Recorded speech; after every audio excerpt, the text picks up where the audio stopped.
Hebrews chapter 12, verse 14 is where we are this morning. Hebrews chapter verse 14. The verses will be up on your screen. But just to help us quickly review where we are. So quickly review, we are in Stewardship Month.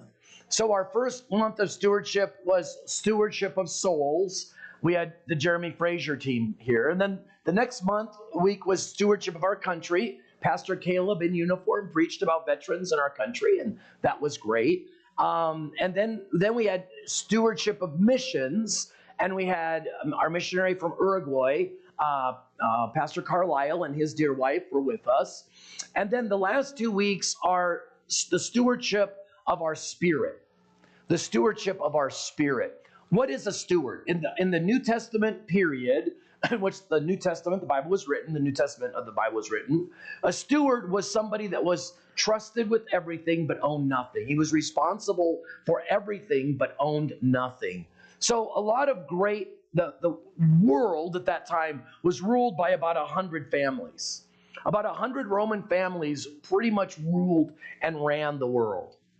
So they would have these huge, we would call them plantations, but they were much bigger than plantations. These estates could be 1,000, 2,000 acres. And depending on where they were in the world, they would have generally a slave, but sometimes a free man, would be the steward over this massive, what in our mind, we would call a plantation, but they would be in France and in Germany and in Spain. And it might be a mine, it might be a silver mine, it might be a gold mine, it might be a vineyard, it might be sheep, it might be cattle. I mean, they were all over the world, and these 100 families are the families that fought back and forth for control of the Roman Empire.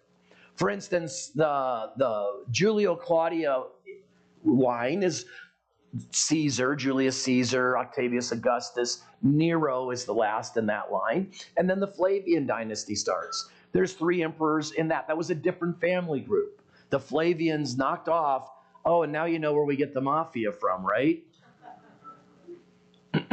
They knocked off the Julio Claudia line, and there are 3 Flavian emperors, Vespasian, Titus, who destroys Jerusalem in 70 AD, and then Domitian.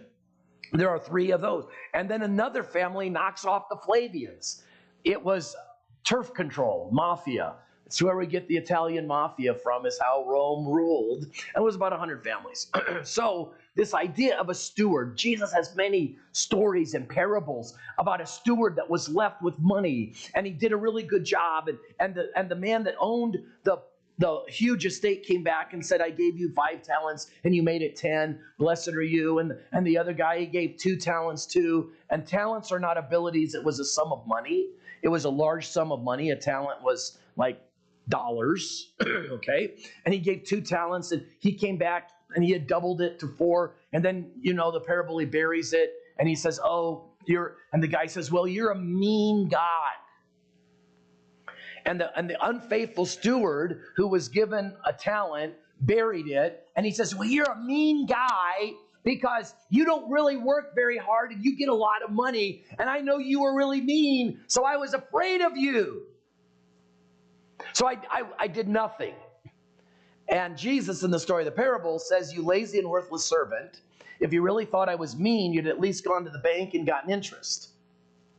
The truth of the matter is, you're blaming me for your own laziness. But he uses this idea of a steward all through the New Testament. So when we talk about Stewardship Month, the only reason I love doing this, and I didn't come up with this idea, the pastor I grew up in, Dr. Singleton, we did this every year, is it gives us a check. In the Air Force, we say check your 6, so it means check yourself, check your back, see if there's a bad guy on your tail, kind of a thing in the Air Force lingo. It gives us a chance to check. Like, how am I, with all the blessings God has given me, how am I doing being a steward? Because I own nothing. My wife and my name is on our trust. Our house is in our trust. But God owns our trust. We have our names on our vehicles, but God owns our vehicles. We have a checking account. We have a savings account.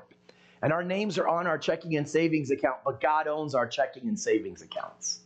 because we're just entrusted with something, and we will be held accountable for how we deal with it. Time. My time is not my own, it's God's. Any of my abilities are not my own, they're God's. Any money that I have is not my own, it's God's. Everything I have, I am trusted for a season called life as a steward. And God tells me that one day He's going to say, "Well done, thou good and faithful steward. Enter into the joy of your rest." God wants us to understand we're a steward of everything. We're a steward of our spirit, of our attitude. And as I jokingly said last week, if you have to commute on the 470, or in my case, down Santa Fe when it was under construction, praise the Lord, after 5 years, it's not under construction anymore.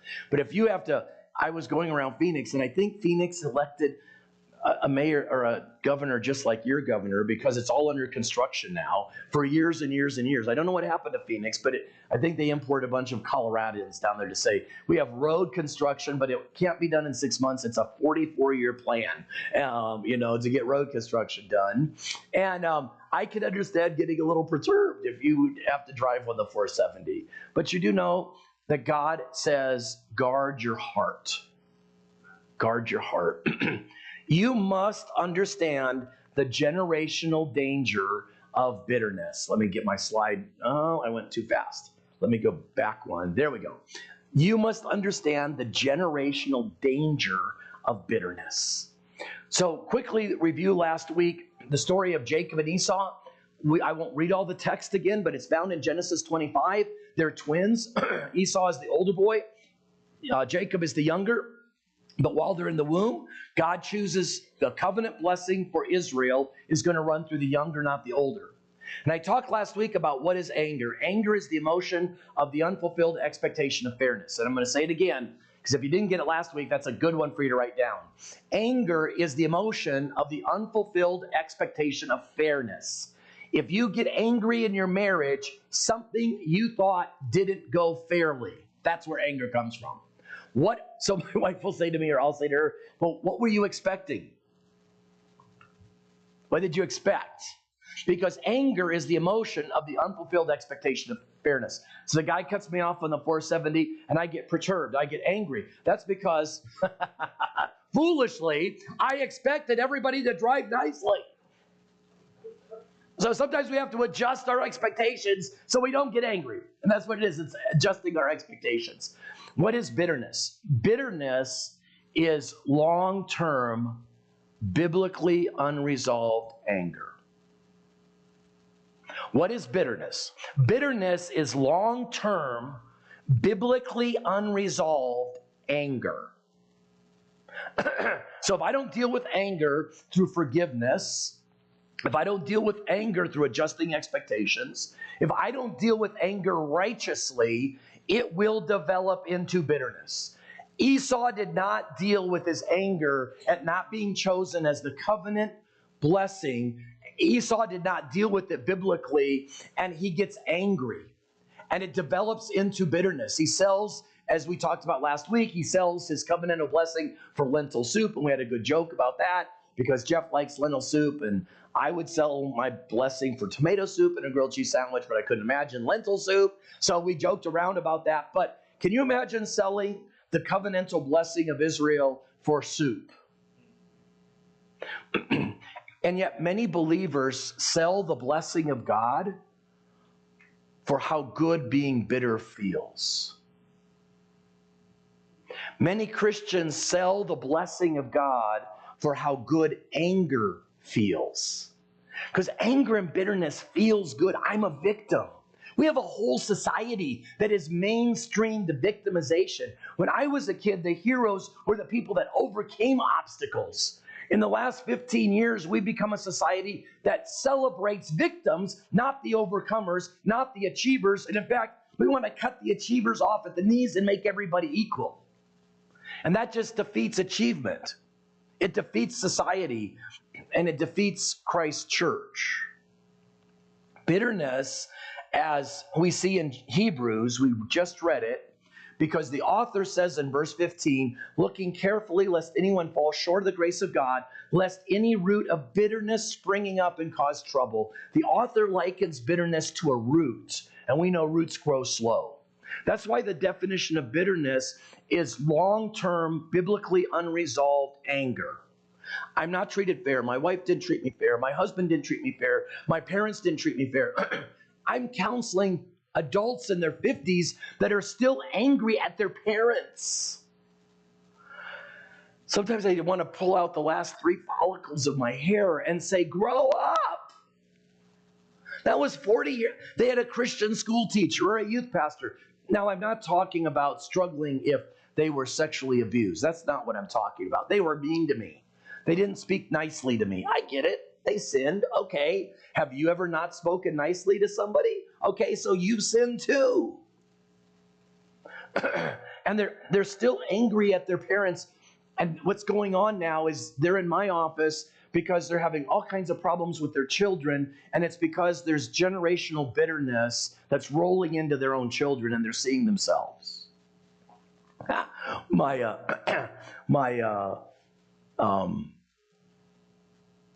grandson is so much like my daughter. It's almost scary to what Bentley does. He's 5 years old.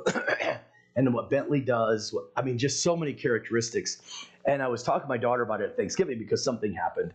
And I just meant, he's so much like you. And she goes, her comment is, and she's made these comments before about him too. So she's like, you don't really realize who you are until you see yourself in miniature form. And when you see yourself in miniature form, oh my goodness, it's a little me. And I said, isn't it sometimes hard to discipline your child when they have the same spirit about something you do, and you know what's wrong in you, and you know what's wrong in them, and you still have to discipline? That's when it becomes difficult. Bitterness is generational, and it slowly grows. And notice that last phrase, and by this many become defiled. Jacob and Esau have their famous fight where he pretends to be Esau, Jacob does, puts the lamb's goat skins on and comes in and pretends to be Esau because Isaac is blind, and he deceives Isaac. Esau comes in from the field with the venison, and he begs, where's the blessing for me? And Isaac has already given it up. Those two boys in that story are 70 years old at that time. They're not teenagers. These are 70-year-old young men. Yes, for that age, they were still young. For this age, they're still young. At 62, I'm thinking 70 doesn't look half old after all. That's like, amen. And this date is about 1,850 years BC. Okay? So as I went through last week and I started, Esau becomes a great warrior. The name of his people are called Edomites. Edom. And it's the idea of red, and it comes from his name Esau, but it also comes from the lentil soup. And he becomes a great nation in what is today would be southern Jordan.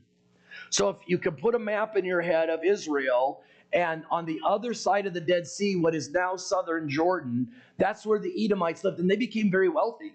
Because the trade routes from Arabia, the Queen of Sheba, and spices and golds and silver and salt mines are all in what is now Yemen. And those trade routes came up through Edom, and they charged toll. It was like being on the 470 going to the airport. They charged a toll, and the Edomites became fabulously wealthy because they charged tolls, and they were traders.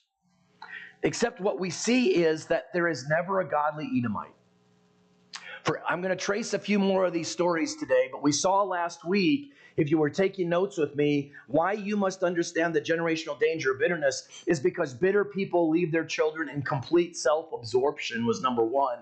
When Israel wanted to go into the land in about 1400 BC, they needed to travel through Edom, and they were going to pay for the gold, they were going to pay for the water, they were going to pay for all the land, for the cattle to graze, their sheep to graze, and the Edomites said, no way. It had been 400 years plus since their dad, their great-great-great-great-grandpas had had fights over who was going to get the blessing, and they were still bitter at Israel 400 years later. We saw that last week. That's in Numbers chapter 20, verses 14 and 15. And then number 2 last week, because bitter people leave their children a presumptuous attitude toward godly leaders. Bitter people leave their kids a presumptuous attitude toward godly leaders. We saw this one with when Saul is chasing David, and he runs to the city of Nob, and Doeg the Edomite, who is a herdsman for King Saul, is there, and he sees David come, and David gets fed, and he gets Goliath's sword. We talked about this last week. And the priests of the people of Nob didn't know that David was running from Saul, and Saul finds out, and he goes to Nob, and he says to the Jewish guards, kill all the people of Nob. They were siding with David. Kill them all, even though they weren't. Kill them all. And the godly Israelites refuse an illegal order.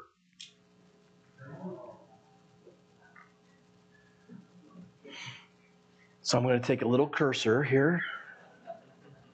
Do you know how many times Barack Obama used drone strikes on people during his 8 years? Over 550 times. Over 300 civilians were killed in those drone strikes, most of them children. One American citizen was killed, violating the Fourth Amendment to the Constitution, which is due process. So when you see the media trying to, we're in the middle is a psychological operation. You are in the middle of watching how a government is overturned. This is how we did it in other governments from the 50s forward. So there are completely different rules of warfare for an invasion. And by our statutes, a president simply has to declare an invasion for it to be an invasion. So let me give you another number. In the last 5 years, how many Americans died by drug deaths? More than all the wars combined? Nearly, not quite, but you're close. About 550,000 Americans have died by drug deaths. All you got to do is go to downtown Denver and you see people on the street corners, fentanyl. 400,000 Americans died in World War II. In the last 5 years, we lost almost as many Americans as died on the battlefields of World War II and World War I put together. That's known as an invasion. It's asymmetric, what they call asymmetric warfare, because America is far too strong to be attacked conventionally. Those are not illegal orders. You can always get a lawyer to say something. They're paid to argue both sides of the case. When Saul told the Jewish members of his court, kill the priests, the unarmed pastors in Nob, they realized that was an illegal order, and they refused to kill unarmed civilian pastors. But you know who did? Doeg the Edomite. And not only did he kill the pastors, he went around and killed every civilian in that community and took as plunder all their flocks, all their money, all their homes. He took all of that as plunder. He left Esau's bitterness, leaves Doeg with a presumptuous attitude towards spiritual leaders. That story takes place 850 years after Jacob and Esau had their fight. They're still at war. And then we saw number 3, bitter people leave their children as seducers of the godly. In the list of women that married Solomon that were ungodly are Edomite women. And they turned Solomon's heart away from God. Bitter people leave their children as seducers of the godly. The Edomite women, along with the Egyptian women, or along with the Moabite women, turned Solomon's heart away from God, and they seduced him. Bitter people. That's one reason it says about Jacob and Esau that Esau became a profane person and a fornicator. And in my ministry now, we're entering I celebrate 40 years of ordination in about 3 weeks. And one of the things that I found in hours and hours and hours and hundreds and even thousands of counseling cases is how does fornication and bitterness, why is sexual immorality and a bitter spirit, how do they go together? Why does the author say he let a root of bitterness and he became profane? Profane just simply means empty, angry. He became an empty, angry person and a fornicator. And we read about Esau that he married women that weren't followers of Jehovah, and they caused Rebekah, his mother, great sorrow and great pain. Where do they go together? And I told you last week, I said a bitter person is internally self-absorbed. They think about themselves all the time. Their self-talk is about how they've been wrong, how they've been treated unfairly, how they've been wrong, how they've been treated unfairly. It wasn't fair. It wasn't fair. It wasn't fair. And I'm going to tell you, when I counsel an adult in their 40s or 50s that have been doing that for 30 years, to retrain their mind away from that self-absorbed self-talk and get them to be thankful and be thankful and be thankful and be, that is almost a supernatural task to do. Because they've cut a groove in their brain to be bitter. And to get out of that groove, literally there is a groove in your brain. This is why we talk about muscle memory when we exercise. This is why we learn to do things and we don't have to think. I mean, most of us, all you got to do is get on the 470 and you figure out nobody's thinking when they're driving. I mean, most people don't think when they just do it because they've been doing it for a long time. To get people to stop thinking angry, bitter thoughts and to begin thinking gratitude and thankfulness, the longer you live in that sweet morsel of bitterness and anger, the more you'll infect everybody around you, your kids, your grandkids, your great-grandkids. And then we saw lastly, I'm sorry, we're going to quickly go through those are the, I'm sorry, I didn't click forward far enough so you could see the review. I know there's a lot there. Then fourthly today, because bitter people leave their children only the wrath of God. So that's kind of where we're starting. You're like, oh my goodness, how long is this going to go? Well, the good news is that my little clock up here, nobody put the right time on it, so it says 10:13. So we're like really good. Church hasn't even started yet, according to my clock on the pulpit. So it's all good. Because bitter people leave their children only the wrath of God. What happens to the kids and the grandkids and the great-grandkids and the great-grandkids and the great-grandkids? Remember I said Edom is the only nation of which there are no believers ever recorded in Scripture. Ruth is a Moabitess. Naaman is a Syrian. Uriah is a Hittite. There are believers in every one of the Ite brothers. You know, the Canaanites, the Jebusites. There's believers somewhere. Edom never has a believer, ever. Because their great-great-great-great-granddaddy was a bitter guy. And he left bitterness to his family. Bitter people leave their children only the wrath of God. In Isaiah, which is going to be written, 1,000 years after Esau and Jacob, Isaiah says this, "For my sword shall be bathed in heaven. Indeed, it shall come down on Edom and on the people of my curse for judgment." He goes on and says, the sword of the Lord is filled with blood. It is made overflowing with fatness, with the blood of lambs and goats, with the fat of the kidneys of the rams. For the Lord has a sacrifice in Bozrah and a great slaughter in the land of Edom. What happens is when you're not a good steward of your spirit and you get angry and it turns into bitterness, and that extends and it extends and it extends and it extends, it impacts and infects everybody around you for generations. This curse on Edom takes place 1,000 years after the famous lentil soup. 1,000 years. We Americans barely remember the Pilgrims. We were just having a good conversation about what the first meal is. My Asian friends back there. I said, have you adopted turkey? And they're like, yeah, we came here to Pastor Caleb's and we had turkey and it was great. And we had turkey. I said, they didn't have any. I blew their mind, Caleb. I'm sorry. I said, we didn't have turkey at the first Thanksgiving. We had eel. Eel and venison.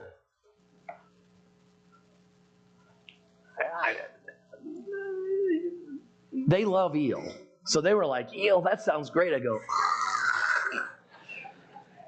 give me some great dark meat and some mashed potatoes. And I said my entire meal, the pumpkin pie, they never saw that.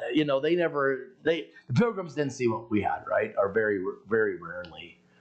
We barely can remember 400 years ago and why they came. When I tell people the Pilgrims came because of congregational church government, almost everybody is blown away. They have no idea why well, we just heard they came to worship God as they wanted to. Yeah, because the king didn't let them pick their own pastor, and that was congregational church government. They had Episcopalian church government.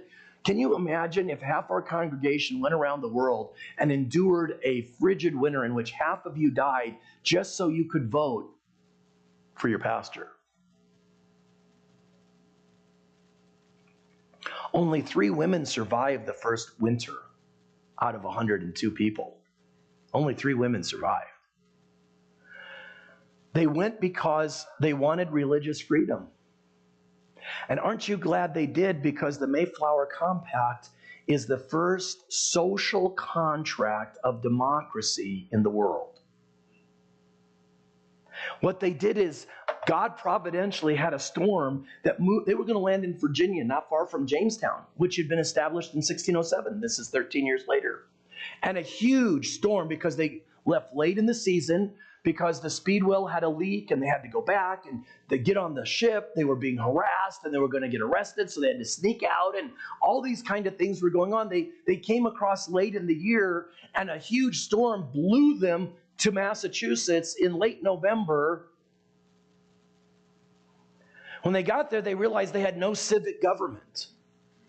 They had no constitution. They had no contract from the king. How are we going to do this? And they said, we can apply our church government to our civic government, and we vote in our church so we can vote for our governor. And they wrote a document called the Mayflower Compact, which was taken off of their church beliefs. Now, until I told you that, how many of you actually knew that? 15 of you, maybe tops. And you're amongst the educated on this topic because of your religious background. If I went into the average public school and told that story, not one teacher would know that story. So I say all that to say, we're only 400 years removed from that story. They were 1,000 years removed, and they're still bitter, and they're still angry, and Isaiah pronounces a curse on them. Number 5, if you're taking notes with me, because bitter people and their children will be destroyed by God. Wow. Bitter people and their children will be destroyed by God. Do you know there's 66 books in the Bible, and there's one whole book written against Edom? The whole book. Obadiah. It only has 1 chapter, so it's not long. But shortly after Nebuchadnezzar destroys Jerusalem in 586 BC, Obadiah writes this book. And it says, the vision of Obadiah, thus says the Lord God concerning Edom.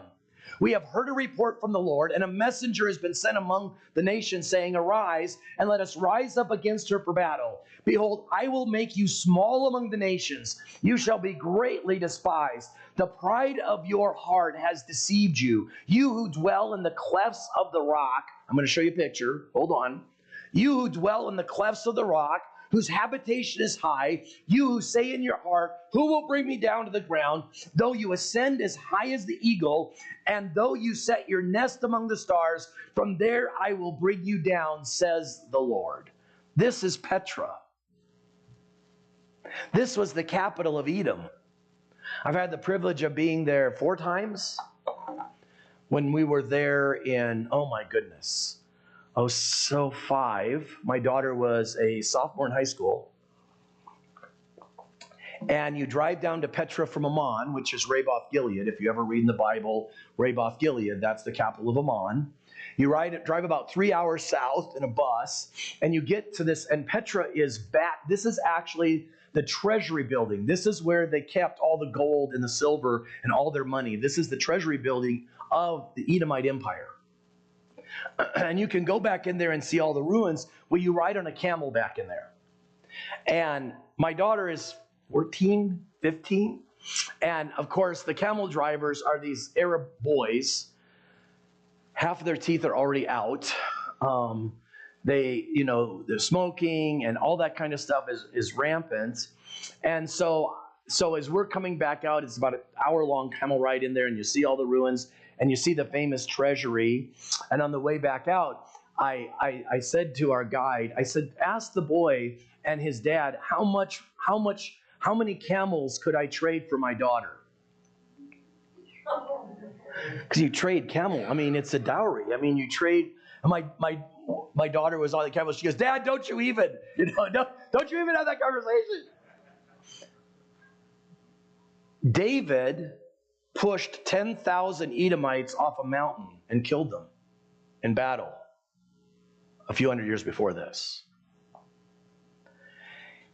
This city was one of the major cities of the ancient world.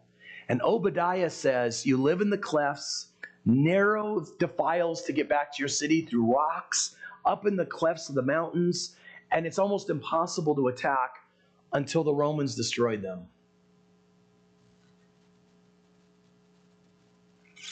Whole Bible written to curse them. Bitter people and their children will be destroyed by God. Number 6. And I just have 2 more. Bitter people leave their children a desire to destroy the godly. And this is one in my study that just shocked me. The last 2 are the ones that really shock me. Because you never think of these people as being Edomites. Bitter people leave their children a desire to destroy the godly. In Esther chapter 3 and verse 1. So Esther is after the Babylonian Empire comes the Persian Empire. Cyrus the Great, if any of you have ever heard of Cyrus the Great, he establishes the Persian Empire, and they have a great empire, even bigger than the Babylonian Empire. Of course, they fight the Greeks, Marathon. Some of you remember those famous battles were between the Greeks and the Persians.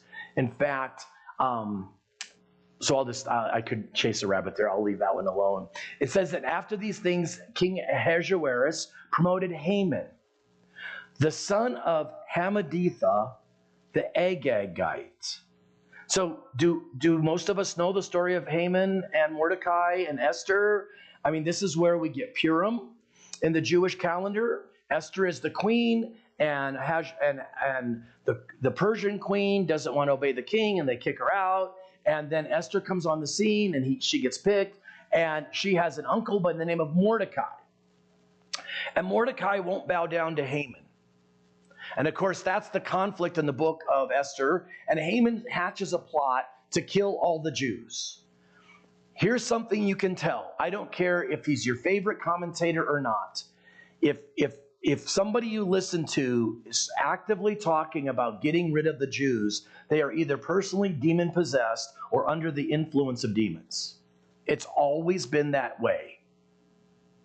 Always. Because God has promises for the Jews, and if Satan can wipe out the Jews, then God becomes a liar. The whole arc of history is to kill the Jews.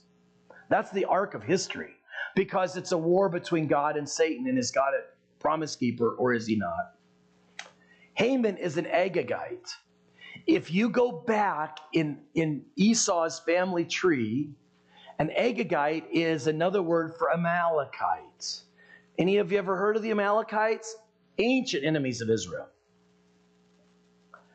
Amalek is a grandson of Esau. Haman is an Edomite. Now, just like the Jews, he's in Persia, he's in modern-day Iran, but he has risen up just like the Jews rose up, just like other captive people after generations rose up. Haman still hates the Jews. It is 1,400 years since Jacob and Esau had their lentil soup fight. And he wants to obliterate them. He wants to kill every last Jew. He wants to wipe them off the face of the earth. And after these things, King Ahasuerus promoted Haman, the son of Hammedatha, the Agagite, and advanced him and set his seat above all the princes who were with him. If you know the story, you know how Esther beseeches the king, and she has a meal. She's a smart woman. She had food. She gave him a lot of carbs, and some sugar, and then told him, that guy is trying to kill me and all my people. And of course, the king goes out and comes back, and Haman throws himself at Esther's feet, and the king comes back in, and he thinks he's attacking the queen. And Haman had bragged to his family and had built a gallows. He was going to hang Mordecai. And Haman was hung on his own gallows. Bitter people leave their children a desire to destroy the godly. Haman and all of his sons were hung on the gallows he built for Mordecai. And then lastly, and I'm done, because bitter people leave their children with a spirit to destroy the innocent. And this is the one that when I did this study, you're just kind of surprised. Because bitter people leave their children with a spirit to destroy the innocent. Come fast forward to the birth of Jesus. Caleb, this is how we're going to tie stewardship into Christmas. See how I work that? See how sneaky I am? This is the birth of Jesus. Herod the Great got on the wrong side of the Roman Civil War. It's a really bad thing to be on the wrong side of a Roman Civil War. Do you know the consequence for being on the wrong side of a Roman Civil War? You die. Has anybody ever heard of Mark Antony and Cleopatra? They were in the East, right? In Egypt. I'm going to teach you some geography and history. Herod the Great was the king. He was Idumean, means he's Edomite. But through Rome coming in 50, 60 years before Christ and taking over and destroying the Maccabean Jewish empire, Herod he becomes a convert to Judaism, and he is set up by Mark Antony to rule over the rebellious Jews. Mark Antony thought better for an Esau king to rule over a Jacob kingdom, because he's their co-religionist, but he won't put up with them. He'll hang him and crucify him, which is exactly what King Herod did. Mark Antony and Cleopatra have that famous battle with Octavius, and that's when Augustus becomes the ruler of the Roman world. Herod goes to Rome after the battle is over and falls down before Octavius Augustus and says, as loyal as I was to Mark Antony, I will be that loyal to you. Augustus says, hey, you're doing a good job. Just send me tax money, and we're good. And Herod the Great builds the port of Israel called Caesarea in honor of Octavius Augustus, the Caesar. So Herod is getting older. The reason we can kind of date the birth of Christ, and he wasn't born on 0, okay? There's a debate between 4 BC and 6 BC, but because we know when Herod died, Herod had to be alive to give the order to kill all the children in Bethlehem. So we can date Jesus' birth to a couple of years before 0 BC, and I won't get into the chronology of how that all got messed up. But we know that the wise men come.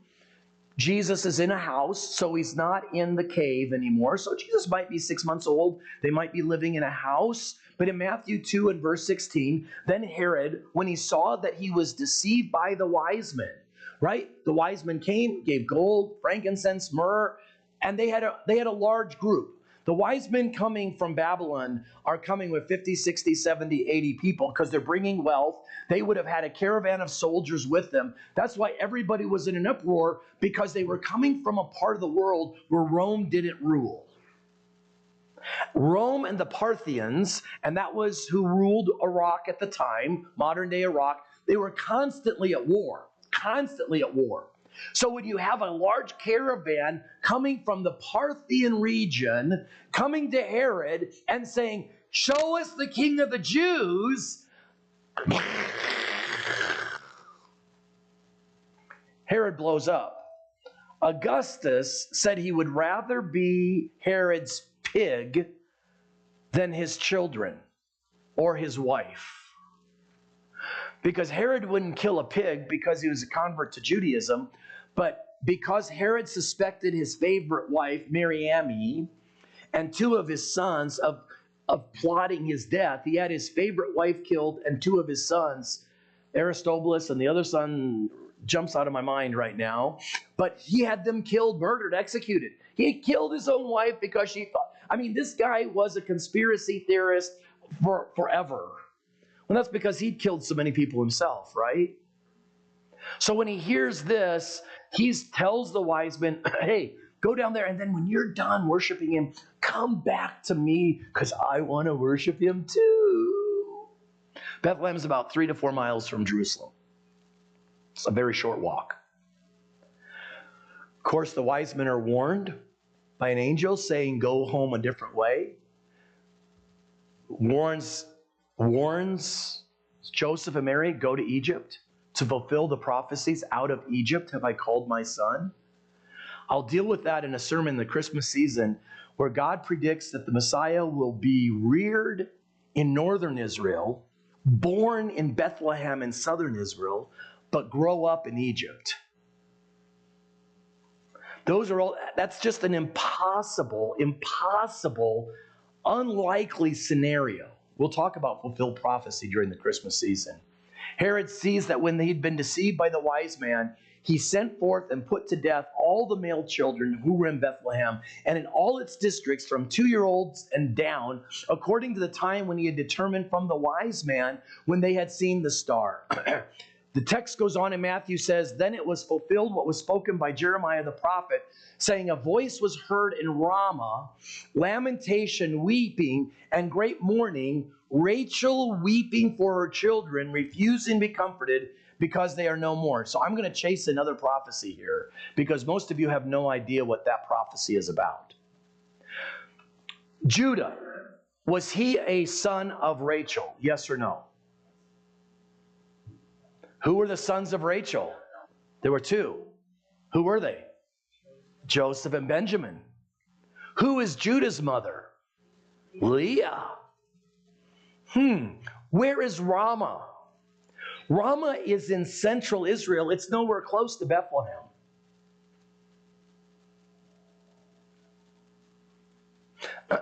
So why would Rachel be weeping in Ramah? Do you know what happened in Ramah in 586 BC? That was the embarkation point for all of Judah, Rachel's children, to go into Babylonian captivity. Ramah is the embarkation point for Rachel's kids to go into captivity. Did Rachel and Leah get along? Yes or no? No. No, not at all. One was cow-eyed. I don't exactly know what that means, but Leah was just not an attractive young woman. How would you like to have your husband fight over not having to marry you? That's that's a tough one. And he obviously loves Rachel more, but Leah gets the 4 boys. Boys are what you want. Leah gets the 4 boys, and Rachel throws her handmaid Jacob and says, "Hey, sleep with her, and then I get boys that way." And then Leah says, "Okay, you got 2 boys from Rachel's handmaid, throw my handmaid in." And Joseph and Benjamin, Rachel come way late. They're the 11th and 12th sons of the 12 tribes, right? Leah and Rachel don't get along. But what is the point here? What is the prophecy? Jeremiah says, remember, it's Jeremiah who is the prophet when the Babylonian captivity starts. He would have known about Rachel's Judah crying. He would have known that that there's a lamentation in Ramah, which is Leah's son. Leah's kids are going in captivity. And now in Bethlehem, It's again Judah. It's Leah's kids crying. But Rachel had learned to have compassion on Leah for what had happened to her children, Benjamin and Joseph. Because if you remember, what tribe aligned with Judah in the two southern kingdom? Who? It was Judah and what other tribe? Benjamin. Benjamin is Leah's child. It's Rachel and Leah's children that are taken to Ramah and then taken away to Babylon. And now it's Jesus is Leah's child. He's from Judah. And Rachel is weeping for her children. In other words, it's just a great story and prophecy of forgiveness because Rachel and Leah experience the same hurt and they are weeping over each other's kids. That's the prophecy of Jeroboam. Herod the Edomite, 1,850 years after Jacob and Esau fight. And I've just taken you in the last 2 Sundays through 1,850 years of Jewish history and shown you at every turn these children are bitter and their dad. Listen, folks, I'm just going to tell you this. I've rarely met a Christian that will volunteer, I'm bitter.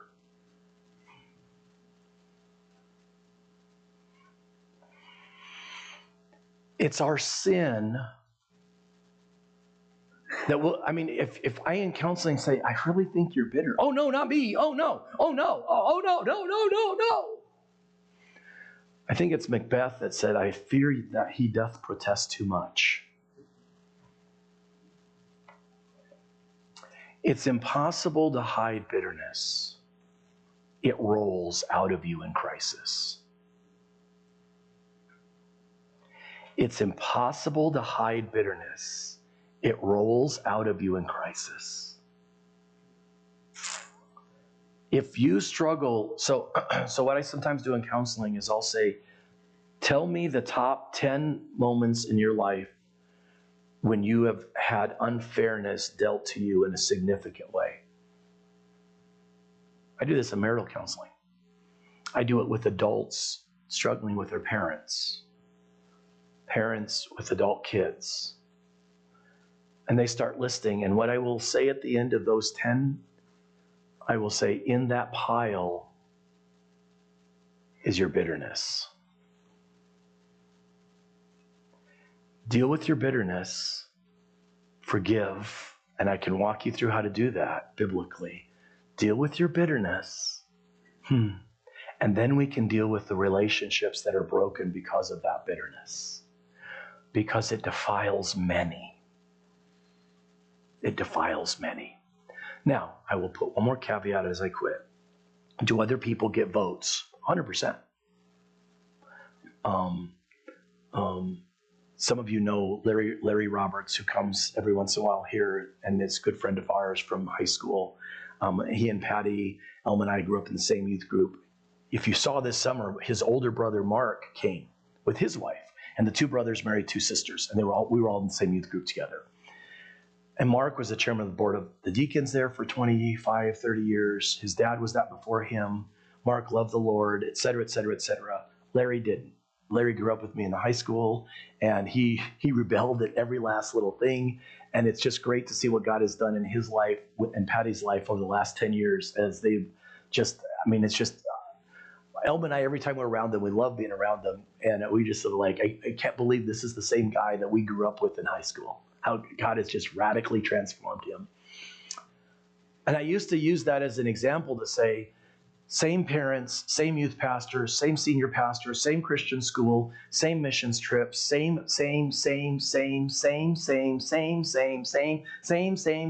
everything was the same. And one chose to follow God and one chose didn't out of high school. So I just use that as a caveat to say, just because your child isn't following God doesn't mean that you're bitter. They get to vote. They get to make choices. Just because but having said that, it's important for us to take a step back and say, Lord, is it me standing in the need of prayer? Not my father, not my brother, not my sister, oh Lord, but is it me standing in the need of